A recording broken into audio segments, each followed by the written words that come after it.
Welcome to ஆத்யம் cinemas. இந்த படம் release ஆன 3 வாரத்திலேயே 100 கோடியை வசூல் பண்ணிருக்குன்னா பாத்துக்கங்களேன். ஒரு பெரிய ஹீரோ கிடையாது, மாஸ் பேனர் கிடையாது, ஒரு தரமான படத்தை கொடுத்தா ஜனங்க அதை கண்டிப்பா வரவேற்பாங்கன்றதுக்கு பெஸ்ட் எக்ஸாம்பிள் இந்த படம். அப்படி என்னதாண்டா இந்த படத்துல இருக்குன்னு பார்த்தா சும்மா சொல்லக்கூடாதுங்க, சூப்பரா எடுத்திருக்காங்க படத்தை. ஒரு அருமையான ஃபீல் குட் மூவி இது. இந்த படத்தை நம்ம பார்த்து முடிக்கும் போது கண்டிப்பா நம்மளோட அப்பா அம்மா, நம்மளோட ஃப்ரெண்டு, நம்மளோட அண்ணன், நம்மளோட தங்கச்சி, நம்மளோட தம்பி, ஏன் நம்மளையே கூட இந்த படத்துல பார்ப்போம். எல்லாத்தையும் தாண்டி இது எல்லாரோட மனசு தொட்ட ஒரு படமா அமைஞ்சிருக்கு. இந்த கதையை ஃபுல்லா கேட்டு முடிச்ச உடனே கண்டிப்பா உங்களோட அண்ணன், தம்பி, தங்கச்சி, அப்பா, அம்மா பேரை கமெண்ட்ல மென்ஷன் பண்ணுங்க. எனக்கு ரொம்ப சந்தோஷமா இருக்கும். இன்னைக்கு நம்ம 2026ல ரிலீஸ் ஆன வாழா 2 பயோபிக் ஆஃப் பில்லியன் ப்ரோஸ் அப்படின்ற அருமையான மலையாள படத்தை பத்தி தான் பார்க்க போறோம். வாங்க வீடியோக்குள்ள போகலாம். இந்த படத்தோட ஸ்டார்டிங் சீன்ல எடுத்தன ஒரு சாவு வீட காமிக்கிறாங்க. இந்த அம்மாவோட கணவர் இறந்துட்டாரு. இவங்க இஸ்லாமிக் சமுதாயத்தை சேர்ந்ததுனால அந்த இறுதி சடங்கெல்லாம் நடத்துறாங்க. இப்ப 2 குட்டி பசங்களை காமிக்கிறாங்க. இந்த பையனோட பேரு ஹாஷிப், இந்த நீல சட்டை போட்டிருக்க பையனோட பேரு ஆலன். இப்ப இறந்தது ஹாஷிப்போட அப்பா தான். பாவம், அப்பா இறந்த கூட புரிஞ்சுக்க முடியாத அளவுக்கு சின்ன பையனா இருக்கிறான். இவங்க 2 பேரும் பக்கத்து வீடு. ஆக்சுவலா ஹாஷிப் அண்ட் ஆலன் 2 பேரோட அம்மாவும் பிரெக்னெண்டா இருக்காங்க. ஹாஷிப்போட அப்பாக்கு சடங்கெல்லாம் நடந்துட்டு இருக்கும் போது ஆலனோட அம்மாவுக்கு பிரசவ வலி வந்துருது. இந்த 2 பசங்களும் பேசிக்கிட்டே வீட்டுக்கு வரும்போது ஆலனோட அம்மாவுக்கு பிரசவ வலி வந்துருது. வலியில துடிக்கிறாங்க. இதை பார்த்தோன்னே இந்த பசங்க 2 பேரும் பக்கத்து வீட்டுல இருக்கிற எல்லாரையும் கத்தி கூப்பிட்டு ஆலனோட அம்மாவை ஹாஸ்பிட்டல்ல கொண்டு போய் சேர்க்கறாங்க.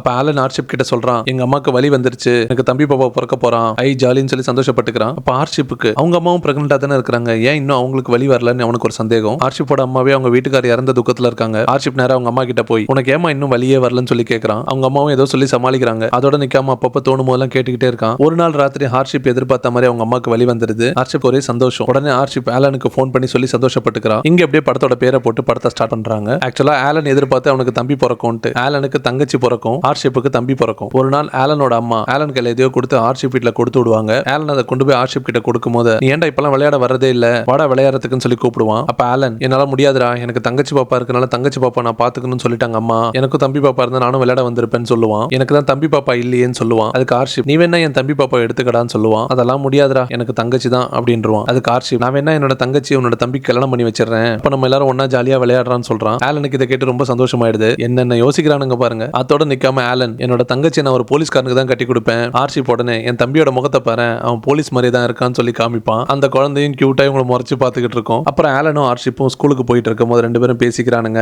ஆலன் சொல்றான், இப்பெல்லாம் எங்க அம்மா என்ன கண்டுக்கிறதே இல்ல, எப்ப பார்த்தாலும் தங்கச்சி பாப்பா தான் பாத்துக்கிறாங்க. ஹார்ஷிப் உடனே, எங்க வீட்டுல அப்படி இல்லப்பா, எங்க வீட்டுல நான் தான் மெயின், எங்க அம்மாக்கு எப்பவும் நான் கூட இருக்கணும், எப்பவும் என்ன கூப்பிட்டுக்கிட்டே இருப்பாங்க அப்படின்னு சொல்லுவான். ஆக்சுவலா உண்மையா எதுக்காக அவங்க அம்மா கூப்பிடுறாங்கன்னா வீட்டு வேலைகளுக்காக தான் கூப்பிடுறாங்க. மோட்டரோட சுவிட்ச் ஆஃப் பண்ணு, அப்பாவோட துணி எடுத்துட்டு வா, பாப்பா கத்துறான் பாரு, பாப்பாக்கு போய் பால் வாங்கிட்டு வா, இந்த மாதிரி வீட்டு வேலைகளுக்கு தான் அவனை பயன்படுத்துறாங்க. ஆனா அவன் ஃப்ரெண்ட்ஸ் கிட்ட ரொம்ப பெருமையா பேசிக்கிறான். இப்படியே காலங்கள் போயிட்டு இருக்கு. 4 பிள்ளைகளும் வளர்ந்து கொஞ்சம் பெரிய பசங்களா ஆகுறாங்க, ஸ்கூல் போற அளவுக்கு வந்துடுறாங்க. ஆஷிர் அவங்க வீட்டு பின்னாடி இருக்கிற தண்ணி தொட்டில நிறைய மீன்கள் வளர்த்துட்டு இருப்பான். ஒரு நாள் ஆஷிர் அந்த மீன்களுக்கு எல்லாம் தீனி போடுறதுக்காக மீன் ஃபுட்டோட பாட்டில திறக்க ட்ரை பண்ணிக்கிட்டு இருப்பான். அவனால திறக்க முடியாது, ரொம்ப டைட்டா இருக்கும். அப்ப அவங்க அம்மா ஆஷிர் கிட்ட வந்து, டேய் தம்பி ஸ்கூல்லயே அவனோட டிஃபன் பாக்ஸை விட்டுட்டு வந்துட்டான், நீ ஸ்கூல்ல இருந்து வரும்போது இதெல்லாம் பார்க்கணும்ல. அதுக்கு ஆஷிர், அவனோட டிஃபன் பாக்ஸ் எனக்கு எப்படி தெரியும், அவனோட பொருளை அவன் தானே பாத்துக்கணும்னு சொல்லி அவங்க அம்மா கிட்ட சொல்றான். அதுக்கு ஆஷிரோட அம்மா, அவன் சின்ன பையன், அவனுக்கு தெரியாது, நீ தான் அண்ணன், நீ தான் அவனை பாத்துக்கணும் அப்படின்னு சொல்றாங்க. எனக்கு அதெல்லாம் தெரியாது, நீ எப்படியா ஸ்கூலுக்கு போயிட்டு அந்த டிஃபன் பாக்ஸை எடுத்துட்டு வா, அப்பதான் அவனுக்கு நாளைக்கு சாப்பாடு கொடுத்து விட முடியும் அப்படின்னு சொல்றாங்க. ஆனா ஆஷிர் அதெல்லாம் காதல வாங்காம சீரியஸா அந்த மீனுக்கு சாப்பாடு போடுறதுக்காக அந்த பாட்டில திறக்கிறதுலே இருக்கான். அவன் கண்டுக்காம இருக்கிறத பார்த்து அவங்க அம்மா கோவம் வந்துருது. முதல்ல போய் இந்த டிஃபன் பாக்ஸை தேடி கண்டுபிடிச்சு எடுத்துட்டு வா அப்படின்னு சொல்லி அவன் கையில இருக்கிற அந்த மீனோட ஃபுட்டை புடிங்கிட்டு அவனை அமுச்சு விட்டுறாங்க. அப்படியே நேரம் போய்கிட்டே இருட்டிருது. ஆஷிர் ஆலனுக்கு ஃபோன் பண்ணி, என்னோட தம்பி ஸ்கூல்ல டிஃபன் பாக்ஸை விட்டுட்டு வந்துட்டான்டா, நான் எடுத்துட்டு வந்தாதான் எங்க அம்மா மீனுக்கு ஃபுட் தருவேன்னு சொல்லிட்டாங்க, இப்போ எனக்கு என்ன பண்றதுன்னு தெரியல அப்படின்னு சொல்லுவான். ஆலன், கவலைப்படாதடா, நம்ம 2 பேர் போய் எடுத்துட்டு வந்துடலாம்னு சொல்லி அந்த ராத்திரில 2 பேரும் டார்ச் எடுத்துட்டு ஸ்கூலுக்கு போறாங்க. போய் தேடி கண்டுபிடிச்சு அந்த டிஃபன் பாக்ஸை எடுத்துட்டு வந்துடுறாங்க. ஆஷிர் அந்த டிஃபன் பாக்ஸை கொண்டு வந்து அவங்க அம்மா கிட்ட கொடுத்துட்டு அந்த மீனோட ஃபுட் இருக்க பாட்டில தேடுவான். அப்ப அவங்க அம்மா, என்னடா மீனுக்கு சாப்பாடு தேடுறியா, அதை நான் அப்பவே ஃபுல்லா மீனுக்கு போட்டுட்டேன் அப்படின்னு சொல்லுவாங்க. ஆஷிருக்கு ஒரே அதிர்ச்சி. அம்மா அதுக்கு கொஞ்சமா சாப்பாடு போடணும், மொத்த சாப்பாடும் தொட்டில கொட்டினீங்கன்னா செத்து போயிடும். ஐயோ அப்படியே கத்திக்கிட்டு ஓடி போய் தொட்டில பாப்பான், எல்லா மீனும் செத்து கிடக்கும். ஆஷிரோட மனசுல அது பயங்கரமான சங்கடத்தை ஏற்படுத்தி ஒரு மாதிரி ஆயிடுவாங்க. அவங்க அம்மா வந்து எவ்வளவு அவனை சமாதானப்படுத்த ட்ரை பண்ணுவாங்க, அவங்கள தள்ளி விட்டுட்டு அவன் போயிடுவான் அழுதுகிட்டே. இப்படியே கொஞ்சம் காலங்கள் போது பசங்க இன்னும் கொஞ்சம் பெரிய பசங்களா ஆகிறாங்க. ஹார்ஷிப்புக்கும் அவங்க தம்பிக்கும் சின்ன சின்ன விஷயத்துக்கும் வீட்டுல பயங்கரமா சண்டை வந்துகிட்டே இருக்கு. ஆக்சுவலா வீட்டுல அக்கா தம்பி அண்ணன் தங்கச்சி, இவங்களை காட்டிலும் அக்கா தங்கச்சி அண்ணன் தம்பி இவங்களுக்கு தான் வந்து அதிகமான சண்டை நடந்துட்டு இருக்கும். அதே போல ஹார்ஷிப்பும் அவங்க தம்பியும் பயங்கரமா சண்டை போட்டுக்கிறானுங்க வீட்டுல. இவனுங்க போற சண்டையோட சத்தத்தை கேட்டு அவங்க அம்மா கிச்சன்ல இருந்து ஓடி வந்து, 2 பேரும் அண்ணன் தம்பி மாதிரியா நடந்துக்கிறீங்க, எப்ப பார்த்தாலும் அடிச்சுக்கிட்டே இருக்கிறீங்க, பக்கத்து வீட்டுல ஆலனா அவங்க தங்கச்சி இது மாதிரியா சண்டை போடுறாங்க, அந்த பசங்க இருக்கிற இடமே தெரியல, ஒரு சத்தம் வெளியில வருதா அப்படின்னு சொல்றாங்க. அதே சமயத்துல ஆலனோட வீட காமிக்கிறாங்க. ஆலனா அவங்க தங்கச்சி செம்ம சண்டை போட்டுக்கிறாங்க. என்னன்னு பார்த்தா ஆலனோட தங்கச்சியோட லிப்ஸ்டிக் எடுத்துட்டு போய் ஆலன் செவுத்துல கிறுக்கி வச்சுட்டானா. அதுக்கு ஆலனோட தங்கச்சி ஆலனோட சட்டையை போட்டு கிழிச்சிடறா. அவங்க வீட்லயும் பயங்கரமான சண்டை நடந்துகிட்டு தான் இருக்கு. அவங்களோட சண்டையை அவங்க அம்மா வந்து விலக்கி விட்டுட்டு தான் இருக்காங்க. இங்க அப்படியே சீன் கட் ஆகுது. ஸ்கூல்ல பிரேயர் நடந்துட்டு இருக்கு. பிரேயர்ல ஆலனும் ஹார்ஷிப்பும் நின்னுட்டு இருக்காங்க. ஆக்சுவலா ஹார்ஷிப் ஒரு பொண்ணு மேல பயங்கர கிரஷா இருக்கான். கிரஷ் இல்ல, அந்த பொண்ணை லவ்வே பண்றான். ஹார்ஷிப் ஆர்ஷிப் ஆலன் கிட்ட இப்ப பாரு அவன் என்ன திரும்பி பாப்பா அப்படின்னு சொல்லுவான். ஆலன் நக்கலா நீ அவன் முன்னாடியே போய் நின்னாலும் உன்னை பார்க்க மாட்டா, உன்னை விட திறமையான பசங்க எல்லாம் பின்னாடி எக்கச்சக்கமா சுத்திக்கிட்டு இருக்காங்க, அவன் யாரையுமே சட்டை பண்றதே கிடையாது, உங்ககிட்ட ஒரு திறமையும் கிடையாது, அவ இப்ப உன்னை பாப்பா அப்படின்னு சொல்லி கிண்டல் பண்ணுவான். ஆர்ஷிப் உடனே இப்ப நான் அவளை திரும்பி பார்க்க வைக்கிறேன் பாரு அப்படின்னு சொல்லி வாயிலேயே டக்குன்னு ஒரு சவுண்ட் கொடுப்பான். சவுண்டுன்னு சொல்லி அவ எதிர்ச்சியா திரும்பி பாப்பா. ஆர்ஷிப்புக்கு பயங்கர சந்தோஷமாயிடும். அதுல இருந்து ஸ்கூல்ல அந்த பொண்ணு எங்க பார்த்தாலும் அந்த மாதிரி சவுண்ட் கொடுத்துட்டே இருப்பான். ஆனா அவளுக்கு யாருன்னே தெரியாது, திரும்பி திரும்பி தேடி பார்த்துட்டு போயிடுவா. இதே மாதிரி ஒரு நாள் பிரேயர் நடந்துட்டு இருக்கும் போது ஆலனோட தங்கச்சி ஆர்ஷ்னா பிரேயர்ல மயக்கம் போட்டு விழுந்துருவா. அவளை கூட்டிட்டு போய் ஓரமா உட்கார வச்சிருவாங்க. அப்ப ஆலனும் ஆர்ஷிப்பும் நின்னுட்டு இருக்க லைன்ல இருந்து பக்கத்து லைன்ல நின்னுட்டு இருக்க ரெண்டு பசங்க ஏ அஜின் உன்னோட ஆள் ஆர்ஷ்னா மயக்கம் போட்டு விழுந்துட்டாடா. உடனே அஜின் இவனோட பேர் தான் அஜின், அதே ஸ்கூல்ல படிக்கிறான், இவன் ஆலன் தங்கச்சி ஆர்ஷ்னா பின்னாடி சுத்திக்கிட்டு இருக்கான். அஜின் உடனே டேய் நானும் மயக்கம் போட்டு விழுந்துறேன்டா, நீங்களா சேர்ந்து என்ன கூட்டிட்டு போய் அவ பக்கத்துல உட்கார வச்சிருக்கடா, எனக்கு அது போதும்னு சொல்லுவான். அஜின் சொன்ன மாதிரியே மயக்கம் போட்டு கீழே வரான். அவனோட ஃப்ரெண்ட்ஸ் எல்லாம் கூட்டிட்டு போய் அவ பக்கத்துல உட்கார வச்சிடறாங்க. அஜினுக்கு பயங்கர சந்தோஷமாயிடுது. அஜின் ஆஷ்னா பக்கத்துல உட்கார்ந்து அவகிட்ட கடலை போட்டுட்டு இருக்கிறத பார்த்த ஆஷிருக்கும் ஆலனுக்கும் பயங்கர காண்டாவுது. அன்னைக்கு இன்டர்வெல்ல ஆஷிரும் ஆலனும் அஜினை பாத்ரூம்ல பிடிச்சு இனிமே நீ என் தங்கச்சி பின்னாடி சுத்தக்கூடாதுன்னு சொல்லி அவனை போட்டு சம்மடி அடிக்கிறானுங்க ரெண்டு பேரும். ஆக்சுவலா அஜின் அவங்க தங்கச்சி பின்னாடி சுத்துறது மட்டும் இல்லாம பாத்ரூம்ல அஜின் லவ்ஸ் ஆஸ்னான்ட்டு செவுத்துல வேற கிறுக்கி வச்சிருக்கான். அதை பார்த்தா ஆர்ஷிப்பும் ஆலனும் இன்னும் கடுப்பாயிடுறானுங்க. அஜினை போட்டு பொளந்து எடுக்கிறானுங்க பாத்ரூம்லயே. இவங்க சண்டையெல்லாம் முடிஞ்சு கொஞ்ச நேரத்துல ஒருத்தன் ஓடி வந்து ஆர்ஷிப் கிட்டயும் ஆலன் கிட்டயும் டே நீங்க அஜினை போட்டு அடிச்சிங்களாடா அப்படின்னு கேட்பான். ஆமா இப்ப என்ன அதுக்கு அப்படின்னு கேட்பானுங்க. அந்த பையன் டே அஜின் யார் தெரியுமா, அஜினோட அண்ணன் யார் தெரியுமா, அவங்க அண்ணனோட ஃப்ரெண்ட்ஸ் எல்லாம் யாருன்னு தெரியுமா, இன்னைக்கு நீங்க செத்திங்கடா அப்படின்னு சொல்லிட்டு அவன் ஓடிடுவான். ஆர்ஷிப்புக்கும் ஆலனுக்கும் கொஞ்சம் அவசரப்பட்டுட்டோமோன்னு ஒரு பயம் வந்துடும். அதே நேரத்துல அஜின் போயிட்டு அவங்க அண்ணனையும் அவங்க அண்ணனோட ஃப்ரெண்டையும் கூட்டிட்டு வரான். அஜினோட அண்ணன் ஏன்டா இவனை போட்டு அடிச்சிங்கன்னு சொல்லி கேட்பான். அதுக்கு ஆலன் இவன் என் தங்கச்சி பின்னாடி சுத்தறானா கண்டிப்பா அடிப்பேன் அப்படின்னு சொல்லுவான். அதுக்கு அஜினோட அண்ணன் அஜின் கிட்ட என்னடா அவனுங்க சொல்றதெல்லாம் உண்மையா அப்படின்னு சொல்லி கேட்பான். அஜின் அப்பெல்லாம் ஒண்ணு இல்ல, நான் அவனுக்கு சும்மா போய் சொல்லிட்டு என்ன அடிக்கிறானுங்கன்னு சொல்லி போய் சொல்லுவான். அவனோட அண்ணன் இதோட நிறுத்திக்கங்கடா, இதுக்கு மேல இனிமே அவன் மேல கை வச்சீங்கன்னா அவ்வளவுதான் அவங்க கையை கால உடைச்சு போட்டுருன்னு சொல்லி மிரட்டுவான். அதுக்கு ஆர்ஷிப் அவன் மேல கை வச்சா என்னடா பண்ணுன்னு சொல்லி அஜினோட அண்ணன் கிட்டே கேட்பான். அதுக்கு அஜினோட அண்ணன் கையை வச்சு பாடுறா அப்படின்னு சொல்லுவான். அவன் சொல்லி முடிக்கிறதுக்குள்ள ஆர்ஷிப் போட்டு அஜின் அடிச்சிருவான். அதுக்குள்ள ரெண்டு கேங்குக்கு பயங்கர சண்டை ஆயிடும். பயங்கரமா அடிச்சுக்க ஆரம்பிக்கிறாங்க. சண்டை நடந்துட்டு இருக்கும்போது இன்டர்வல் பீரியட் முடிஞ்சனால சார் வந்து எல்லாரும் அடிச்சு கிளாஸுக்கு அமுச்சு விட்டுறாரு. இது அப்படியே பகையா மாறி எப்ப பார்த்தாலும் இவங்களுக்குள்ள ஸ்கூல்ல சண்டை நடந்துகிட்டே இருக்கும். இவனுங்க இந்த மாதிரி அடிக்கடி அடிச்சுக்கிறனால ஸ்கூல்ல இருந்து எல்லாரோட பேரண்ட்ஸையும் கூட்டிட்டு வர சொல்லிடுவாங்க. ஹெட்மிஸ் வந்து 4 பேர் பேரண்ட்ஸ் கிட்ட பயங்கரமான வார்னிங் கொடுக்குறாங்க. அப்ப பினோவோட அப்பா என் பையன் ஒழுங்கா தான் இருந்தான், சஜின் அஜின் கூட சேர்ந்து தான் இந்த மாதிரி கெட்டு போயிட்டான், அவங்கள வேற இடம் மாத்தி உட்கார வைங்க, உங்களை ஒன்னா சேர விடாதீங்க, எல்லா பிரச்சனையும் தீந்துரும், என் பையனுக்கும் கெட்ட பேர் வராதுன்னு சொல்லிட்டு அங்கிருந்து கிளம்பி போயிடுறாரு. அது மட்டும் இல்லாம பினோவோட அப்பா வீட்டுக்கு கூட்டிட்டு வந்து பினோ கிட்ட டே இனிமே நீ அஜின் அண்ட் சஜின் கிட்ட சேராதரா, அவனுங்க என்ன தப்பு பண்ணாலும் உன் மேல பழிய போட்டுறானுங்க. அதுக்கு பினோ அவனுங்க அப்பெல்லாம் சொல்லிருக்க மாட்டானுங்கப்பா அப்படின்னு சொல்லுவான். அவனுங்க சொல்லலடா, அவங்க அப்பா தான் சொல்றாரு, அதனால அவனுங்க கூட எல்லாம் சேராத, உனக்கு தான் தேவையில்லாம கெட்ட பேர் அப்படின்னு சொல்லி அவர் அட்வைஸ் போடுறாரு. ஸ்கூல்ல நடந்த பிரச்சனைக்கு அப்புறம் சஜின் வந்து பினோ கிட்ட வந்து நான் இனிமே உங்க கூட சேர மாட்டேன்டா, நான் படிக்க போறேன் அப்படின்னு சொல்லிட்டு பினோட ஃப்ரெண்ட்ஷிப்பை கட் பண்ணிட்டு போயிடுறான். ஆனா சஜினோட தம்பி அஜின் பினோ கூட தான் சுத்திக்கிட்டு இருக்கான். அங்க அப்படியே சீன் கட் ஆகுது. ஒரு புது படம் ரிலீஸ் ஆயிருக்கும். அதுக்கு ஆஷிரும் ஆலனும் கிளம்பி போறானுங்க. போய் பார்த்தா தியேட்டர்ல பயங்கரமான கூட்டம், டிக்கெட் கியூல பயங்கரமா ரொம்ப வழியுது. அந்த கியூல முன்னாடி அஜினும் பினோவும் நின்னுட்டு இருப்பாங்க. அவனுங்க ஆஷிரையும் ஆலனையும் பார்த்துட்டு இவனுங்க நம்ம ஸ்கூல் தானே, ஆமாடா அவனுங்களே தான் அப்படின்வா. பழசெல்லாம் மறந்துட்டு நம்ம அவங்களுக்கு டிக்கெட் எடுத்து கொடுத்து ஹெல்ப் பண்ணுவோமா அப்படின்னு சொல்லி கேட்பாரு பினோ. சஜினும் சம்மதிக்கிறான். பினோ அவங்களை கூப்பிட்டு எத்தனை டிக்கெட் வேணும்னு சொல்லி கேட்பாரு. அஜிரும் ஆலனும் கூட்டத்தை பார்த்தா நமக்கு டிக்கெட் கிடைக்காது, நம்ம அவங்க கிட்டே கேட்கலாம்னு சொல்லிட்டு 2 டிக்கெட் வேணும்னு சொல்லி சைகையில காமிப்பானுங்க. பினோ இவனுங்களுக்கு டிக்கெட் வாங்கி கொடுக்கறத பின்னாடி கியூல நின்னுட்டு இருக்க இன்னொரு குரூப் பாத்துருவானுங்க. காலையில இருந்து நாங்கெல்லாம் கியூல நின்னுட்டு இருக்கோம், நீ நடனா இப்ப வந்தவனுக்கு எல்லாம் வந்து டிக்கெட் வாங்கி கொடுத்துட்டு இருக்க, அப்ப பின்னாடி நிக்கிற எங்களுக்கு எல்லாம் டிக்கெட் கிடைக்காம போச்சு என்னடா பண்றதுன்னு சொல்லி சண்டை போடுவானுங்க பினோ கிட்ட. பினோவையும் அஜினையும் அவனுங்க போட்டு அடிக்கிறத பார்த்து அஜிரும் ஆலனும் போயிட்டு அவனும் கூட சண்டை போடுறானுங்க. இங்கேயும் பயங்கரமான சண்டையாவது. இதெல்லாம் பார்த்துட்டு இருந்த போலீஸ்காரங்க வந்து எல்லாரும் அடிச்சு நகர்த்தி லைனா கியூல நிக்க வைக்கிறானுங்க. அதான் போலீஸ்கார் சண்டையெல்லாம் கலைச்சு கூட்டத்தை கலைச்சு விட்டாலும் எல்லாருமே பயங்கர காண்டதா இருக்கானுங்க. ஒரு வழியா டிக்கெட் எடுத்து எல்லாரும் படம் பார்க்க உள்ள வந்துடுறானுங்க. அப்ப நம்ம பசங்க கூட சண்டை போட்ட இன்னொரு குரூப் இருப்பானுங்கல்ல, அவனுங்களுக்குள்ள சண்டை ஆயிடுது. அந்த பசங்க பின்னாடி வந்தவங்க டிக்கெட் வாங்கி கொடுத்தனால தான் நமக்கு லாஸ்ட் டிக்கெட்டா கிடைச்சிருக்கு, அதனால தான் நம்ம ஸ்கிரீன் முன்னாடி உட்கார்ந்துட்டு இருக்கோம். அதுல ஒருத்தன் டே அவனுங்க எல்லாம் நம்ம ஸ்கூல் தான், நம்ம கையில மாட்டட்டும், ஒரு நாள் ஒரு வழி பண்ணிடலாம் அப்படின்னு சொல்லி பேசிக்கிறானுங்க. இது ஒரு பக்கம் போயிட்டு இருக்க தியேட்டர்ல பயங்கரமா கத்துறாங்க ஆடியன்ஸ் எல்லாம். படத்தை போடி இல்ல ஸ்கிரீனை கிழிச்சிருவேன்னு சொல்லி எல்லாரும் கத்துறானுங்க. போலீஸ் உள்ள வந்து எல்லாரும் அமைதியா இருங்க, எல்லாரும் அமைதியா இருங்க, எல்லாரும் அமைதி பண்றானுங்க. லைட் ஆஃப் ஆகி இருட்டுல இருக்கறனால எல்லாரும் போலீஸ் அசிங்கமா திட்டுறானுங்க. நம்ம பசங்க கூட சண்டை போட்ட குரூப்ல இருந்து ஒரு பையன் ஏஞ்சி போலீஸ்காரன் அசிங்கமா திட்ட ஆரம்பிக்கும் போது லைட்டை போட்டுருவாங்க. போலீஸ் அவனை பாத்துருவாரு. அவன் திடீர்னு சமாளிக்கிறதுக்காக டே ஏன்டா போலீஸ் எல்லாரும் இப்படி திட்டுறீங்க, எல்லாரும் அமைதியா இருங்கடா, படத்தை பார்க்கணும், சார் நம்ம நல்லதுக்கு தான் சொல்றாரு அப்படின்னு சொல்லி சமாளிக்கிறான். போலீஸும் ஒரு வார்னிங்க போட்டுட்டு தியேட்டர் விட்டு வெளியில வந்துடுறாரு. படம் முடிச்சிட்டு 4 பேரும் வெளியில வந்து பார்த்தா இவனுங்க கிட்ட சண்டை போட்ட அந்த குரூப் போலீஸ் வெளிவெளின்னு வெளுத்துக்கிட்டு இருப்பானுங்க. இந்த இன்சிடென்ட்க்கு அப்புறம் சண்டை போட்டுக்கிட்டு நம்ம பசங்க எல்லாருமே ஃப்ரெண்ட்ஸா மாறிடுறானுங்க 4 பேரும். ஒரு நாள் ஸ்கூல் இன்டர்வல்ல ஆஷிரோட ஆள் அங்க நின்னுட்டு இருப்பா. அப்ப ஆலன் ஆஷிர் கிட்ட எவ்வளவு நாள் தான் அவளை வேடிக்கை பார்த்துட்டே இருக்க போற, உனக்கு தைரியம் வந்தா அவகிட்ட போய் டைரக்டா சொல்லண்டா அப்படின்னு சொல்லுவான் ஆலன். எனக்கு தைரியம் இல்லைன்னு சொன்னேன், இப்பவே போய் சொல்றேன் பாரு அப்படின்ட்டு நேரா அவகிட்ட போவான். இன்டர்வல் முடிஞ்சு பிடி சார் எல்லாரையும் அடிச்சு கிளாஸுக்கு அமிச்சிட்டு இருப்பாரு. அவர் வந்து அடிக்கிறதுல எல்லாருமே ஓடிடுவாங்க. பிடி சார் எல்லா பசங்களையும் அடிச்சு கிளாஸுக்கு விரட்டிக்கிட்டே வரும்போது எதிர்க்க இன்னொரு சார் வருவாரு. அவர் பிடி சாரை பார்த்து ஏன் சார் பசங்களை போட்டு அடிக்கிறீங்க, சின்ன பசங்க தானே சொன்னாலே கேட்பானுங்க அப்படின்னு சொல்லுவாரு. அதுக்கு பிடி சார் இவனுங்க எல்லாம் சொன்னா திருந்த மாட்டானுங்க,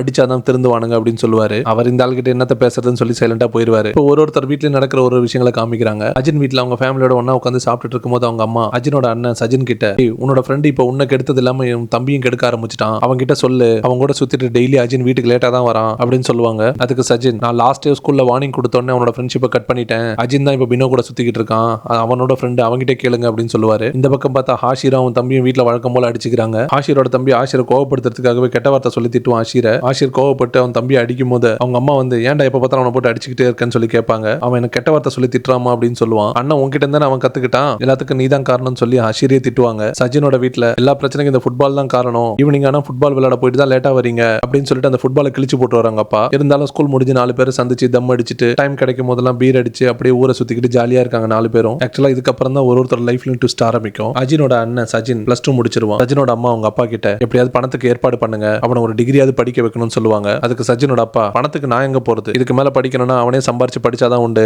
சஜின், நான் சொல்ற மாதிரி செய், உன்னோட மாமா துபாயில தான் இருக்காரு, நான் அவர்கிட்ட சொல்றேன், நல்ல வேலை வாங்கி தருவாரு, 10 மணி நேரம் வேலை, நிறைய சம்பளமும் கிடைக்கும், அதை வச்சு நீ பார்ட் டைமா படிக்க ஆரம்பி. ஏற்கனவே இந்த குடும்பத்தை காப்பாத்துறதுக்கு நான் நிறைய கடன் வாங்கி ரொம்ப கஷ்டப்பட்டு இருக்கேன், இப்போ உன்னோட படிப்பு செலவுக்கும் செலவு பண்ண முடியாது என்னால, அதனால நீ வேலைக்கே போய் படி அப்படின்னு சொல்லுவாரு. சஜினோட அம்மா சம்மதிக்க மாட்டாங்க. இருந்தாலும் சஜின் கோவம் வந்து, நான் வேலைக்கு போய் படிச்சுக்கிறேன், நீங்க ஒன்னு படிக்க வைக்க வேணாம் அப்படின்னு சொல்லிட்டு ஏஞ்சி போயிடுறான். அங்க இங்க கடனை வாங்கி சஜினையும் துபாய்க்கு அமுச்சு வச்சிடறாங்க. இது ஒரு பக்கம் போயிட்டு இருக்க, ஆலனோட அப்பாவை இஸ்லாமிக் சமுதாயத்துல இருக்கிற தலைவர்கள்லாம் வந்து பாக்குறாங்க. எதுக்காகனா, ஆலன் பெரிய பையன் ஆயிட்டான், ஹஜ் போகணும்னா அவனுக்கு அதை பண்ணியே ஆகணும், நீங்க தான் சொல்லி எப்படியா ஏற்பாடு பண்ணும் பையன் கிட்ட அப்படின்னு ஆலனோட அப்பா கிட்ட சொல்றாங்க. ஆலனோட அப்பாவும் சரி நான் ஏற்பாடு பண்றேன் அப்படின்னு சொல்றாரு. இப்ப நேரம் ஆலனோட அப்பா பினோட அப்பாவை போய் பாக்குறாரு. பினோட அப்பா கிட்ட, ஆலனுக்கு இப்ப 17 வயசாச்சு, எங்க சமுதாய பிரகாரம் அவனுக்கு சுன்னத் பண்ணணும், எங்க வீட்டுல வச்சு பண்ணலான்னு பார்த்தா அவனுக்கு தெரிஞ்சிரும், அவன் சம்மதிக்க மாட்டான். அதுக்கு பினோட அப்பா, நான் என்ன பண்ண முடியும் அப்படின்னு சொல்லி கேட்பாரு. ஆலன், முக்காவாசி நேரம் உங்க பையன் கூட உங்க வீட்டுல தான் இருக்கான், எனக்கு நீங்க ஒரே ஒரு உதவி பண்ணணும், நான் ஒரு பொருள் தரேன், அதை மட்டும் நீங்க வீட்டுல வச்சுட்டு ஒரு நாள் வெளியில போகணும், அன்னைக்கு நாங்க பிளான் பண்ணி உங்க வீட்டுல வச்சு முடிச்சிடுறோம், நீங்க இந்த உதவி மட்டும் பண்ணணும்னு சொல்லி கேட்பாரு ஆலனோட அப்பா. பினோட அப்பாவும் சம்மதிக்கிறாரு. ஆலனோட அப்பா சொன்ன மாதிரியே மறுநாள் அந்த பொருளை கொண்டு வந்து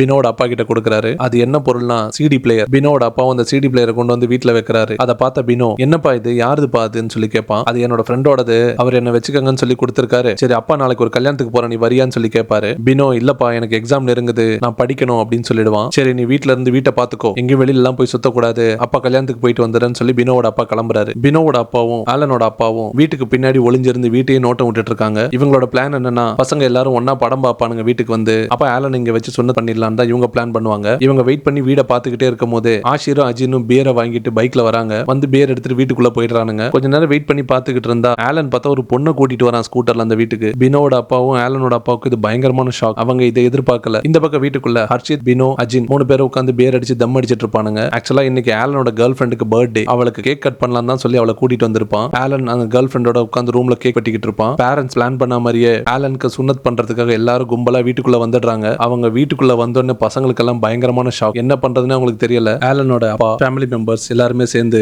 ஆலனை குண்டு கட்ட தூக்கிட்டு போய் பினோட வீட்லயே சுன்னத் பண்ணி விட்டுருவாங்க. அதுக்கப்புறம் அதுக்கான ஃபங்க்ஷன் செலிப்ரேஷன் நடக்கும். இப்போ ஸ்கூல்ல காமிக்கிறாங்க, பிடி சாரும் இன்னொரு கிளாஸ் டீச்சரும் ஒன்னா பேசிக்கிட்டு வராங்க. கோயட்னால தான் இந்த பிரச்சனை எல்லாம், பசங்களும் பொண்ணுங்களும் ஒன்னா படிக்கிறனால தான் இந்த பிரச்சனை எல்லாம் வருது, இவங்களுக்கெல்லாம் பயங்கரமா குளிர் விட்டு போச்சு, யார் இவங்களை எல்லாம் கேட்கறது, நம்ம படிக்கிற காலத்துல இப்படியா இருந்துச்சு, இப்பெல்லாம் இதுங்க பண்ற அநியாயம் கொஞ்சம் நெஞ்சம் கிடையாது, பாருங்க ஒரு டீச்சர்ஸ் வரும்ன்ற மரியாதை கூட இல்லாம 2 பேரும் ஒன்னா நின்று பேசிக்கிட்டு இருக்காங்க அப்படின்னு அந்த மேடம் சொல்லுவாங்க. பிடி சார், இதெல்லாம் இப்படியே விட்டா சரியாவாது, இவங்களை எல்லாம் நம்ம தான் கண்ட்ரோல்ல வைக்கணும்னு சொல்லிட்டு நேரா அந்த பிடி சார் அந்த ஸ்டெப் கிட்ட நின்று பேசிக்கிட்டு இருந்த ஒரு பையன் பொண்ணு கிட்ட போய், கிளாஸ் டைம்ல இங்க என்ன பண்ணிட்டு இருக்கீங்கன்னு சொல்லி கேட்பாரு. அந்த பொண்ணு பயந்து பின்னாடி ஏதோ மறைப்பா. என்னன்னு பார்த்தா அந்த பொண்ணு கையில மொபைல் வச்சிருப்பா. சார் உடனே அந்த மொபைலை கொடு, அந்த மொபைலை கொடுன்னு சொல்லி புடுங்கிப்பாரு. அந்த பசங்களையும் மொபைலையும் எடுத்துட்டு ஹெச்எம் ரூமுக்கு போய், ஸ்கூல்ல இருக்கிற பசங்க நிறைய பேர் கட் அடிச்சுட்டு சினிமாக்கு போயிருக்காங்க, அதுக்கான ஆதாரம் இந்த மொபைல்ல இருக்கு, நீங்களே கேளுங்கன்னு ஒரு வாய்ஸ் கிளிப்பை போட்டு காமிப்பாரு. அதோட நிக்காம இவங்க பேரண்ட்ஸ் எல்லாம் கூப்பிட்டு இதை தெரியப்படுத்தணும், பசங்க என்ன பண்றாங்கன்னு அவங்களுக்கு தெரியணும், நாளைக்கு ஏதாவது தப்பு நடந்துன்னா அவங்க நம்மள தானே குத்தம் சொல்லுவாங்க, ஆனா இந்த பசங்க எல்லாம் படிக்காம என்ன பண்ணிட்டு இருக்காங்கன்னு பாருங்க அப்படின்னு பிடி சார் ரொம்ப டென்ஷனா பேசுவாரு. பசங்க பயங்கரமா அழுவாங்க. வேண்டாம் பேரண்ட்ஸ் கிட்ட எல்லாம் சொல்லிடாதீங்க, அவங்களுக்கு எல்லாம் தெரிஞ்சா பயங்கர பிரச்சனையாயிரும், எங்களை மன்னிச்சிருங்கன்னு சொல்லி எவ்வளவு கெஞ்சுவாங்க. ஹெச்எம் மேடம், பசங்களை பார்த்தாலும் பாவமா இருக்கு, என்ன பண்ணலாம் நீங்களே சொல்லுங்க சார் சொல்லி கேட்பாங்க. ஆனா அந்த பிடி டீச்சர்ஸ் எல்லாருமே அவங்க பேரண்ட்ஸை கூப்பிடுறது தான் சரி அப்படின்னு சொல்லுவாங்க. பசங்க வேணான்னு எவ்வளவு கெஞ்சுவாங்க, நீங்க என்ன சொன்னாலும் கேட்கறோம், இனிமே இந்த மாதிரிலாம் பண்ண மாட்டோம், எங்களை மன்னிச்சிருங்கன்னு சொல்லி எவ்வளவு கெஞ்சுவாங்க. இப்ப பிடி சார் பசங்க கிட்ட, உங்க பேரண்ட்ஸ் கிட்ட சொல்லக்கூடாதுன்னா நீங்க ஒரு வேலை செய்யணும், கிளாஸ்ல யாரெல்லாம் மொபைல் போன் யூஸ் பண்றாங்க,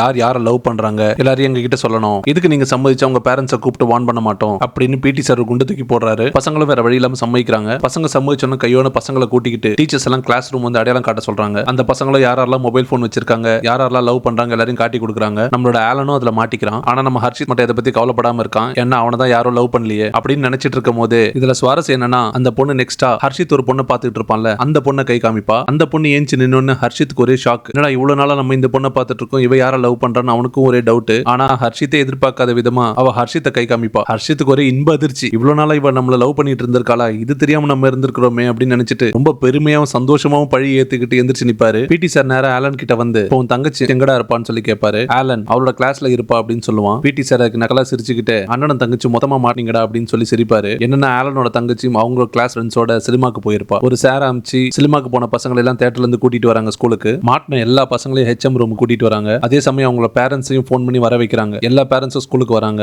அதுல முக்கியமா ஆலனோட அப்பா அம்மாவை கூப்பிட்டு ஹெச்எம் பயங்கரமா திட்டிட்டு இருப்பாங்க. உங்க பசங்களை நீங்க சரியா வளர்க்கல, அவங்களால ஸ்கூலுக்கு கெட்ட பேருன்னு சொல்லி திட்டிக்கிட்டு இருப்பாங்க. அப்ப ஆலனோட அப்பா இந்த ஒரு தடவை மன்னிச்சிருங்க, இனிமே இது மாதிரி நடக்காம நான் பாத்துக்கிறேன்னு சொல்லி ஹெச்எம் கிட்ட மன்னிப்பு கேட்பாரு. இப்ப இன்னொரு லேடி டீச்சர் சும்மா இல்லாம இந்த பொண்ணுங்க எல்லாம் ஸ்கூலுக்கு படிக்கிறதுக்காக வருது, இந்த மாதிரி மேக்கப் பண்ணிட்டு பசங்க கூட சுத்தறதுக்கு தான் வருது, இதையெல்லாம் பயங்கரமா நம்ம கண்டிச்சு வைக்கணும் அப்படின்னு சொல்லுவாங்க. பிடி சார் அவர் பங்குக்கு உங்க பொண்ணு இன்னைக்கு ஸ்கூலுக்கு கட் அடிச்சிட்டு சினிமாக்கு போயிருக்கா, நாளைக்கு யார் கூட வேணாலும் போவா, என் லாட்ஜுக்கு கூட போய் ஏதாவது தப்பு பண்ணுவா, ஆனா நீங்க ஸ்கூலுக்கு அமிச்சிட்டீங்கன்னு நினைச்சு தைரியமா இருப்பீங்க, இந்த மாதிரி தப்பு நடந்தா யார் பொறுப்பேத்துக்கிறதுன்னு சொல்லி கேட்பாரு. தங்கச்சியை பத்தி பிடி டீச்சர் அசிங்கமா பேசணும்னு ஆலனுக்கு பயங்கரமான கோவம் வந்துருது. கோவம் தாங்க முடியாம பிடி டீச்சரை போட்டு அடிச்சிருவான் ஆலன். ஸ்கூல்ல இன்னும் பெரிய பிரச்சனை ஆயிரும். பிடி டீச்சர் ஆலன் அடிச்சிட்டு இருக்கும் போது உள்ள போந்து ஒரு சார் அவனை மடக்கி விடுவாரு. ஹெச்எம் கிட்ட பிடி சார் பாத்தீங்களா உங்க முன்னாடி ரவுடித்தனம் பண்றானுங்க, இவனுக்கு எல்லாம் டிசி கொடுத்து அனுப்பணும் அப்படின்னு சொல்லுவாங்க. அப்ப அந்த நல்ல சார் அவனுக்கு டிசி எல்லாம் கொடுக்க கூடாது, அவங்களுக்கு அடுத்த மாசம் எக்ஸாம் இருக்கு, அவங்களோட எதிர்காலமே கெட்டு போயிடும். அப்ப ஹெச்எம் பாடம் சொல்லி கொடுக்குற டீச்சரே போட்டு அடிச்சிருக்கான், அவனை சும்மா விட்டா நாளைக்கு இதே மாதிரி மத்த ஸ்டூடெண்ட்ஸும் பண்ண ஆரம்பிச்சிருவாங்க, அப்புறம் டீச்சர்ஸ்க்கு என்ன மரியாதை இருக்கு அப்படின்னு ஹெச்எம் சொல்லுவாங்க. அதுக்கு நம்ம சுஜிப் சார் நானும் தான் டீச்சர், அந்த பசங்க என்ன போட்டு அடிச்சாங்களா இல்ல உங்களை யாரா அடிச்சாங்களா, ஏன் அவரை மட்டும் போட்டு அடிச்சாங்க, அவர் பேசின வார்த்தை அந்த மாதிரி, சொந்த தங்கச்சி பத்தி யாராவது தப்பா பேசினாங்கன்னா அந்த மாதிரி அடிக்க தான் செய்வான் அண்ணனா இருந்தா. பசங்க கிட்ட நம்ம நல்ல விதமா பேசினா நல்ல விதமா பழகினா அவங்களும் நல்ல விதமா இருப்பாங்க, அவங்களுக்கு நல்லது கெட்டது நல்ல விதமா சொல்லி தர வேண்டிய பொறுப்பு நம்மளோடது, அதை விட்டுட்டு அவங்க கிட்ட இந்த மாதிரி நடந்துக்கிட்டு அவங்களும் இந்த மாதிரி தான் பதிலுக்கு நடந்துப்பாங்க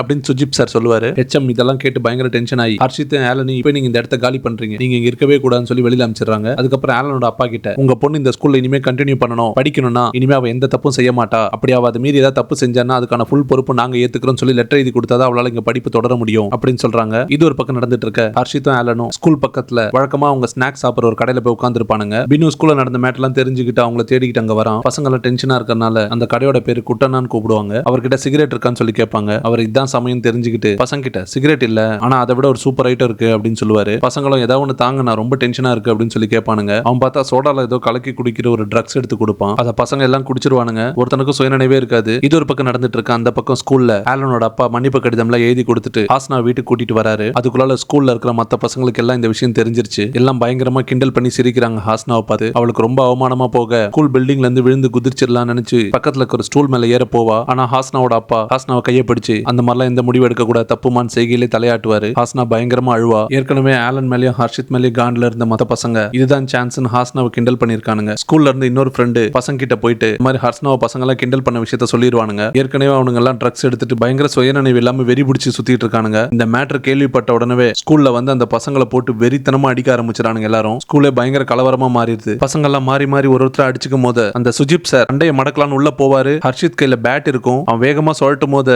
தெரியாம சாரோட தலையிலே அடிச்சிரும். சார் அங்கேயே மயக்கடிச்சு விழுந்துருவாரு. தலையெல்லாம் ஒரே ரத்தம். அவர் அப்படியே ஹாஸ்பிட்டல் கொண்டு போயிடுவாங்க. ஆலனோட அப்பா அம்மா ஹாஸ்னாவை கூட்டிட்டு வீட்டுக்கு போறாங்க. அடித்தடி ரொம்ப பெரிய கலவரமானனால போலீஸுக்கு இன்ஃபார்ம் பண்ணிடுறாங்க. ஹெச்எம் 4 ஃப்ரெண்ட்ஸையும் போலீஸ் ஸ்டேஷனுக்கு கூட்டு போயிடுறாங்க. போலீஸ் ஸ்டேஷன்ல பசங்களை விசாரிச்சதுல நம்ம குட்டனா தான் வந்து பசங்களுக்கு ட்ரக்ஸ் கொடுத்திருக்காருன்னு போலீஸுக்கு தெரிஞ்சிருது. அவரையும் கூட்டிட்டு வந்து லாக்அப்ல வச்சு நல்லா போல காட்டுறாங்க. அதோட நிக்காம போலீஸ் ஸ்கூல்ல இருந்தானே பிரச்சனை ஆரம்பிச்சது, ஸ்கூல்ல போய் விசாரணை ஆரம்பிப்போம்னு சொல்லி எல்லாரும் கூட்டிட்டு ஸ்கூலுக்கு போறாரு. நம்ம போலீஸ் ஸ்கூல்ல போன உடனே ரெஸ்ட் ரூம் போறாரு. அங்க பார்த்தா பசங்க ஸ்கூலை பத்தி ஸ்கூல்ல இருக்கிறவங்களை பத்தி எல்லாம் அசிங்கமா எழுதி வச்சிருக்கிறது எல்லாத்தையும் அவர் படிக்கிறாரு. இப்ப பேரண்ட்ஸ் டீச்சர்ஸ் எல்லாரையும் வச்சு மீட்டிங் நடக்குது போலீஸோட. போலீஸ் பசங்க மேல கேஸ் எல்லாம் போட முடியாது, எல்லாருமே மைனர் பசங்க அப்படின்னு சொல்றாரு. ஆனா பிடி சார் அவங்களை எல்லாம் சும்மா விடக்கூடாது, டீச்சர்ஸ் அடிக்கிறானுங்க, ட்ரக்ஸ் அடிக்கிறானுங்க, கொலவரித்தனமா சண்டை போட்டுட்டு இருக்கானுங்க, அவங்களை எல்லாம் இப்படியே ஃப்ரீயா விடக்கூடாதுன்னு சொல்லி போலீஸ் கழுத்தம் கொடுக்குறாரு. இப்ப டீச்சர்ஸ்க்கும் பேரண்ட்ஸுக்கும் பயங்கரமான வாக்குவாதம் நடக்குது. பேரண்ட்ஸ் என்னன்னா நாங்க டீச்சர்ஸ் கிட்ட தான் அனுப்புறோம் நல்ல ஒழுக்கம் சொல்லி தரத்துக்கு, எங்க பசங்க யாரும் வீட்ல எல்லாம் இப்படி நடந்துக்கிறது இல்ல அப்படின்னு பேரண்ட்ஸ் சொல்றாங்க. டீச்சர்ஸ் எல்லாம் புக்ல இருக்கிற பாடத்தை தான் எங்களால சொல்லி தர முடியும், உங்க பசங்க எங்க போறாங்க என்ன பண்றாங்க என்ன செய்யறாங்கன்றதெல்லாம் எங்களால கண்காணிக்க முடியாது, உங்க பசங்க எல்லாம் ஸ்கூல்லயும் நல்லா தான் இருக்காங்க, நீங்க தான் வீட்ல அவங்களை கண்காணிக்கணும் அப்படின்னு சொல்லி ஒருத்தர் மேல ஒருத்தர் பழி போட்டுக்கிறாங்க. அப்ப பசங்க வீட்லயும் இப்படி பண்றது இல்ல ஸ்கூல்லயும் அப்படி பண்றதுலாம் வெளியில தான் நடக்குது, அப்ப இந்த மாதிரி ட்ரக்ஸ் எல்லாம் எங்க இருந்து கிடைக்குதுன்னு போலீஸ் தான் பதில் சொல்லணும்னு சொல்லி போலீஸ் மேல பழி தூக்கி போடுறாங்க. இதெல்லாம் கேட்டு டென்ஷனான போலீஸ் ஒரு ஸ்டூடெண்ட் பின்னாடி பசங்க போலீஸை போட்டு அவங்க எங்க போறாங்க என்ன பண்றாங்கன்னு சொல்லி கண்காணிக்க முடியாது, இதை எப்படி ஹேண்டில் பண்ணணும்னு எனக்கு தெரியும் அப்படின்னு சொல்லி அவரோட இன்வெஸ்டிகேஷன் ஆரம்பிக்கிறாரு. பசங்க கிட்ட என்ன நடந்தது, ஏன் அவங்க இப்படி பிஹேவ் பண்ணாங்கன்னு சொல்லி கேட்டு தெரிஞ்சுக்கிறாரு. பசங்களை கூட்டிட்டு சுஜிப் சாரை போய் பார்ப்பாங்க. அவருக்கு சட்டப்படி அவருக்கு காயம் பட்டிருக்கனால அவர் தான் கேஸ் கொடுக்கணும். ஆனா அவர் கிளியரா சொல்லிடுவாரு பசங்க மேல நான் கேஸ் கொடுக்க மாட்டேன், அவங்க சுயநினைவோட அந்த தப்பை செஞ்சிருக்க மாட்டாங்க, இதுக்கெல்லாம் காரணம் அவங்க சாப்பிட்ட அந்த ட்ரக்ஸ் தான், பசங்க மேல எந்த தப்பும் இல்லைன்னு அவர் சொல்லிடுறாரு. போலீஸ் திரும்பவும் பசங்க கிட்ட விசாரிக்கிறாரு. ஸ்கூல் முடிச்சுட்டு என்ன பண்ணுவீங்கன்னு சொல்லி கேட்பாரு. அதுக்கு நாங்கெல்லாம் ஃபர்ஸ்ட் ஃபுட்பால் போய் விளையாடுவோம் பக்கத்துல இருக்கிற கிரவுண்ட்ல கிரவுண்ட்ல அப்படின்னு சொல்லுவாங்க. ஃபர்ஸ்ட்லாம்னா இப்போ ஏன் போறது இல்லைன்னு சொல்லி கேட்பாரு. அப்பதான் அவங்க அப்பா பாலை கிழிச்சு போட்டதை சொல்லுவாங்க. போலீஸ் சரி உங்ககிட்ட பால் இல்லைன்னா பக்கத்துல இருக்க கிரவுண்ட்ல போய் மத்த பசங்களோட விளையாடலாம்னு சொல்லுவாரு. பார்த்தா ரீசெண்ட் டேஸா கட்சி கூட்டத்துக்கு தான் அந்த கிரவுண்டை யூஸ் பண்ணிட்டு இருக்காங்க. அங்க பசங்களுக்கு விளையாடுறதுக்கே இடம் இல்லை. இவங்களும் டெய்லி போய் பார்த்துட்டு வந்துடுறானுங்க. அப்போ உங்களுக்கு தான் இருக்கவே இருக்கு உங்க ஸ்கூல் கிரவுண்ட் இல்ல, அங்க போய் விளையாடலாம்னு போலீஸ் சொல்லுவாரு. ஸ்கூல் கிரவுண்ட்ல எப்ப பார்த்தாலும் ஸ்கூலோட பஸ் நிறுத்தி வச்சிடறாங்க. அங்கேயும் சுத்தமா இடமே இல்லை நாங்க விளையாடுறதுக்குன்னு சொல்லுவாங்க பசங்க. பிடி சார் ஸ்கூல் பஸ் நிறுத்துறதுக்கு தான் ஸ்கூல் கிரவுண்டு அப்படின்னு போலீஸ் கிட்ட சொல்லுவாரு. இதை கேட்ட போலீஸ் கடுப்பாயி அந்த குழந்தைங்க விளையாடுறதுக்கு எங்க தான் இடம் இருக்கு, விளையாட வேண்டிய வயசுல அவங்க விளையாடாம எல்லாத்தையும் அடக்கி மனசுல வச்சு அது அவங்களுக்கு ஒரு ஃப்ரஸ்ட்ரேஷனா ஸ்ட்ரெஸ்ஸா மாறுது. இதனாலதான் அவங்க வன்முறையா மத்தவங்க மேல அவங்களோட மூர்க்கத்தனத்தை காமிக்கிறாங்க. குழந்தைகளுக்கு நீங்க ரிலாக்ஸ் பண்றதுக்கு இடமே இல்ல, இது இதோட நிக்காது. நாளைக்கு இதோ வெறுப்பு சமுதாயத்து மேல ஏற்பட்டு அவங்க சமுதாயத்துல இருக்கிற எல்லாருமே தாக்க ஆரம்பிச்சு சமூக விரோதியா மாறிடுவாங்க. போலீஸ் ஸ்கூலை பார்த்து அவங்களோட பர்சனாலிட்டியை டெவலப் பண்றதுக்கு நீங்க தான் பண்றீங்களா அவங்க சைட்ல இருந்து சொல்லி கேட்பாரு. ஸ்கூல் சைட்ல இருந்து பசங்களுக்கு நாங்க காலையிலும் ஈவினிங் 2 வேளையும் நாங்க பிரேயர் பண்றதுக்கு அனுமதி தரோம், அவங்களுக்கு பிரேயரும் சொல்லி தரோம், இதுக்கு மேல எங்க கிட்ட இருந்து என்ன எதிர்பார்க்கறீங்கன்னு சொல்லி கேட்பாங்க. போலீஸ் இன்னும் டென்ஷன் ஆயிடுவாரு. நீங்க பிரேயர் மட்டும் சொல்லி தரணும்னா அதுக்கு நிறைய மத குருமார்கள் இருக்காங்க, அவங்க ஸ்கூலுக்கு வரணும்னு அவசியம் கிடையாது. ஸ்கூல்ல இருந்து தான் ஒரு குழந்தையோட பர்சனாலிட்டியை டெவலப் ஆகுது. அவங்களோட பர்சனாலிட்டியை டெவலப் பண்ண வேண்டிய பொறுப்பு ஸ்கூலுக்கு இருக்கு. நீங்க இந்த மாதிரி சப்பக்கட்டு கட்டிட்டுலாம் எங்கிட்ட இருந்து எஸ்கேப் ஆக முடியாது, நீங்களும் தான் இந்த மாதிரி விஷயத்துக்கெல்லாம் பொறுப்புன்னு சொல்லி போலீஸ்கார் மிரட்டுவாரு. போலீஸ் பேரண்ட்ஸுக்கும் டீச்சருக்கும் அட்வைஸ் போட்டது மட்டும் இல்லாம பசங்களுக்கும் நல்ல விதமா அட்வைஸ் பண்றாரு. ட்ரக்ஸ் அடிக்கிறனால என்னென்னலாம் பாதகம் நடக்கும், இப்படி இல்லாத அவங்க லைஃபை ஸ்பாயில் பண்ண எல்லாத்தையும் சொல்றாரு. அதுக்கப்புறம் ஃபைனலா மீட்டிங்ல அந்த பசங்களுக்கு டிசி கொடுக்க கூடாது, அவங்க 4 பேரும் எக்ஸாம் எழுதணும். ஸ்கூல்ல பசங்களை விளையாடுறதுக்கு சரியான டைம் கொடுத்து அவங்களை அனுமதிக்கணும். ஸ்கூல் கிரவுண்ட்ல பஸ் நிக்க கூடாது. டீச்சர்ஸும் பேரண்ட்ஸும் பசங்க கிட்ட நல்ல விதமா பேசி அவங்க மனசுல என்ன இருக்குன்னு நீங்க தெரிஞ்சுக்கணும். புரிஞ்சுதா? இதுக்கு மேல எந்த பிரச்சனை வந்தாலும் அதுக்கு பேரண்ட்ஸ், டீச்சர்ஸ், இந்த ஸ்கூல் எல்லாருமே தான் பொறுப்பு. மொத்த பேரை அரெஸ்ட் பண்ணி நான் கோர்ட்ல நிறுத்திடுவேன், புரிஞ்சுதா அப்படின்னு சொல்லி போலீஸ் ஒரு வார்னிங் போடுறாரு. இப்போ இந்த ஸ்கூல்ல நடந்த மேட்டர் எல்லாமே ஊர் ஃபுல்லா பரவுது. ஊர்ல போற வரவங்க இவங்களை போட்டு கலாய்க்கிறானுங்க, கஞ்சா குடிக்கிங்க, ட்ரக்ஸ் அடிக்குன்னு சொல்லி ரொம்ப வெறுப்பேத்துறானுங்க. அதுக்கப்புறம் 4 பேரை ஒண்ணா மீட் பண்ணி நம்ம இந்த ஊர்ல இருக்க வேணாம், நம்ம எக்ஸாம் முடிஞ்சு படிப்பு முடிஞ்சு நம்ம எங்கேயா வெளியில போயிடணும், எல்லாரும் நம்மள பாக்குற கண்ணோட்டமே மாறிடுச்சு, ரொம்ப அசிங்கமா இருக்குன்னு சொல்லி ஃபீல் பண்ணுவானுங்க. 4 பேரும் தனித்தனியா பயங்கரமா படிப்புல கான்சென்ட்ரேட் பண்ண ஆரம்பிக்கிறாங்க. நல்லாவே ஹார்ட் ஒர்க் பண்றானுங்க மெயின் எக்ஸாமுக்காக. இவங்க எதிர்பார்த்த ரிசல்ட் நாளும் வருது. ஆக்சுவலா இந்த குரூப்லயே ஹர்ஷித் தான் கொஞ்சம் நல்லா படிக்கிற பையன். ரிசல்ட் அன்னைக்கு பினோட வீட்ல உட்கார்ந்து 4 பேர் ரிசல்ட் செக் பண்ணிட்டு இருப்பானுங்க போன்ல. இப்ப பினோட அப்பா பாஸ் ஆனன்னு எனக்கு ஃபோன் பண்ணி சொல்லுங்க, நான் ஃப்ளெக்ஸ் அடிக்கிற கடைக்கு போயிட்டு வரேன் அப்படின்னு சொல்லிட்டு கிளம்புவார் வீட்ல இருந்து. 4 பேர் ரிசல்ட் பாப்பாங்க. இங்க தான் பயங்கரமான ட்விஸ்ட். சரியா படிக்காத 3 பேரும் பாஸ் பண்ணிடுவாங்க. நல்லா படிக்கிற ஹர்ஷித் 12th ஃபெயில் ஆயிடுவான். அது 3 சப்ஜெக்ட்ல ஃபெயில் ஆயிடுவான். ஹர்ஷித்துக்கு இப்ப எப்படிடா வீட்ல ரிசல்ட் சொல்ல போறோம், எப்படிடா இந்த ஊர்க்காரங்களை ஃபேஸ் பண்ண போறோம், எல்லாரும் பயங்கரமா கிண்டல் பண்ணுவாங்களேன்னு சொல்லி பயங்கரமா டென்ஷன் ஆகுறான். இப்ப ஹர்ஷித்தை தவிர பாஸ் ஆன 3 பேருமே யூகே போய் பார்ட் டைமா வேலை பார்த்துக்கிட்டே படிக்கலாம்னு சொல்லி பிளான் பண்றானுங்க. இப்ப 3 பேரும் அவங்கவுங்க சைட்ல யூகே போறதுக்கு பைசா ரெடி பண்றானுங்க. இது ஒரு பக்கம் நடந்துட்டு இருக்க ஹர்ஷித் 3 பேர்கிட்டயும் டேய் இந்த வருஷம் நான் எப்படியாவது சப்ளிமெண்ட் எழுதி பாஸ் பண்ணி வந்துருவேன்டா, என்ன விட்டுட்டு போயிடாதீங்கடா, அடுத்த வருஷம் நம்ம 4 பேரும் போலாம்டான்னு சொல்லி எவ்வளவு கெஞ்சுவான். 3 பேரும் ஒத்துக்கிற மாதிரி தெரியல. ஃபர்ஸ்ட் ஆலனோட வீட்ல ஆலன் அவங்க அப்பா கிட்ட எவ்வளவு அவங்க அப்பாவை கன்வின்ஸ் பண்ண ட்ரை பண்ணுவான். ஆனா அவங்க அப்பா சுத்தமா காசு இல்லப்பா, வேற வழியே இல்ல, நீ வேற ஏதாவது யோசின்னு திட்டவட்டமா சொல்லிடுவாரு. ஆலனுக்கு வீட்ல எவ்வளவு ட்ரை பண்ணி பைசா கிடைக்கல. ஆனா அவனுக்கு ஒரு ஐடியா தோணுது. அவனோட பாட்டி அம்மா நிறைய நகை போட்டிருப்பாங்க,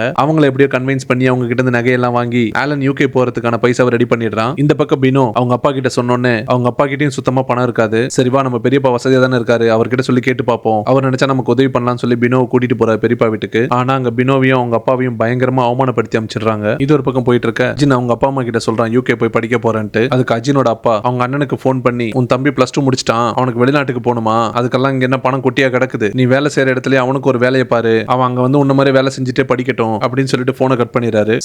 அஜினுக்கு மெசேஜ் அனுப்புறான், நீ இங்கெல்லாம் வர தேவையில்ல, நீ ஊர்லயே நல்லா படி, இங்கெல்லாம் உனக்கு செட் ஆகாது அப்படி சொல்லி மெசேஜ் அனுப்புறான். அஜினுக்கு என்னன்னா அப்பா ஹெல்ப் பண்ண மாட்டாரு, அண்ணனும் நம்மள சட்ட பண்ண மாட்டான், பேசாம வேலை செய்யற இடத்துக்கே போய் அங்கேயே வேலை வாங்கி அவனோட பெரிய ஆள் ஆயிரணும், நானும் துபாய்க்கு வரேன்டா அப்படின்னு முடிவு பண்ணி அவங்க அண்ணன் கூடயே துபாயில வேலைக்கு சேர்றதுக்கு முடிவு பண்றான். முதல்ல அஜினுக்கு வீசா கிடைச்சிருது. அவன் அவங்க அண்ணன் கூட துபாயில வேலை பார்க்கறதுக்கு கிளம்பி போறான். இப்ப 4 பேர் இருந்தவங்க 3 பேர் ஆயிட்டாங்க. ஆலனும் பினோவும் எப்படியோ பணம்லாம் ஏற்பாடு பண்ணி யூகே போறதுக்கு அவனுங்க ரெடி ஆகுறானுங்க. இந்த பக்கம் அஜின் துபாய் போய் அவங்க அண்ணன் கிட்ட சேர்றான். அங்க போய் பார்த்தா குருவி கூடு மாதிரி ஒரு ரூம்ல 10 பேர் தங்கி இருக்கானுங்க. அந்த ரூம்ல அவனுக்கு ஒரு பெட்டை கொடுக்குறாங்க. என்னென்னமோ கனவு கண்டு கடைசியில இந்த மாதிரி வாழ்க்கை போயிட்டு இருக்கு அப்படின்னு நினைச்சு வருத்தப்படுறான். ஆலனுக்கும் பினோவுக்கும் பாஸ்போர்ட்டும் வீசாவும் வந்துருச்சு. அவங்களும் யூகே கிளம்புறாங்க. ஒன்னா இருந்த 4 ஃப்ரெண்ட்ஸோட வாழ்க்கையும் இப்ப 4 விதமா திசை மாறி போகுது. அஜின் துபாய் போய் கன்ஸ்ட்ரக்ஷன் வேலை பார்க்கறான். ஹர்ஷித் அவனோட +2 அட்டெம்ப்ட் எழுதுறதுக்காக ப்ரிப்பேர் பண்ணிட்டு இருக்கான். பினோவும் ஆலனும் யூகே போயிட்டு எப்படியா வேலை பார்த்து அங்கேயே படிக்கலாம்னு முடிவு பண்ணி போறாங்க. ஆலனுக்கும் பினோவுக்கும் யூகேல வேற வேற ஊர்ல வேற வேற யூனிவர்சிட்டில சீட் கிடைக்குது. ஹர்ஷித் ஒரு டியூட்டோரியல் காலேஜ்ல சேர்ந்து அவனோட எக்ஸாமுக்காக ப்ரிப்பேர் பண்ணிட்டு இருக்கான். அங்க பார்த்தா ஸ்கூல்ல அவன் ஃபாலோ பண்ணிட்டு இருந்த கிரஷ் அங்க வரா. அவளை பார்த்தா அவனுக்கு பயங்கர சந்தோஷம் ஆயிடுது. ஆக்சுவலா நம்ம பையன் அங்க ஸ்டூடெண்டா இருக்கான், அவ அங்க பார்ட் டைமா கிளாஸ் எடுத்துட்டு இருக்கா. எப்படியோ கிளாஸ் முடிஞ்சோன்னா நம்ம பையன் அவளை போய் மீட் பண்றான். அந்த பொண்ணு நம்ம பையனை மதிக்க கூட மாட்டேங்கிறா. கிடைக்கிற டைம்ல படிக்க பாரு, டைமை வேஸ்ட் பண்ணாதன்னு சொல்லி அட்வைஸ் போட்டு அவளும் போயிடுறா ஹீரோ விட்டு. யூகேக்கு போன நம்ம பினோவும் ஆலனும் வேலை தேடாத இடம் இல்ல. அவனுக்கு வந்து 10 நாள் மேல ஆயிடுச்சு, வேலையே கிடைக்கல. டெய்லி கிடைக்கிற பன்னு பிரெட்டை வச்சு சாப்பிட்டு வாழ்க்கையை ஓட்டிக்கிட்டு இருக்கானுங்க. வேலையும் தேடுறானுங்க, படிக்கவும் செய்யறானுங்க. ஆலன் அங்க இருக்கிற நம்ம ஊர்க்காரங்க கிட்ட எல்லாம் சொல்லி அவனுக்கு ஒரு வேலை கிடைக்குது. என்ன வேலைன்னா அந்த ஊர்ல வயசான ஒரு சீனியர் சிட்டிசன் 2 பேர் ஹஸ்பண்ட் அண்ட் ஒய்ஃப், அவங்கள பாத்துக்கணும். ஆக்சுவலா அதுக்கு அவனுக்கு பர்மிட் கிடையாது, மாட்டினா பெரிய பிரச்சனையாயிரும். இருந்தாலும் ஆலன் சம்மதிக்கிறான். அவனோட நிலைமைக்கு இப்போதைக்கு ஏதாவது ஒரு வேலை கிடைச்சா போதும். ஊர்ல நம்ம ஹர்ஷித் கிளாஸுக்கு போக படிக்கிற நேரம் போக பார்ட் டைமா கேட்டரிங் வேலைக்கு போறான். சோ அதுல கிடைக்கிற காசை வச்சு யூகேக்கு போலான்ட்டு. நம்ம பினோக்கு வேற ஊர்ல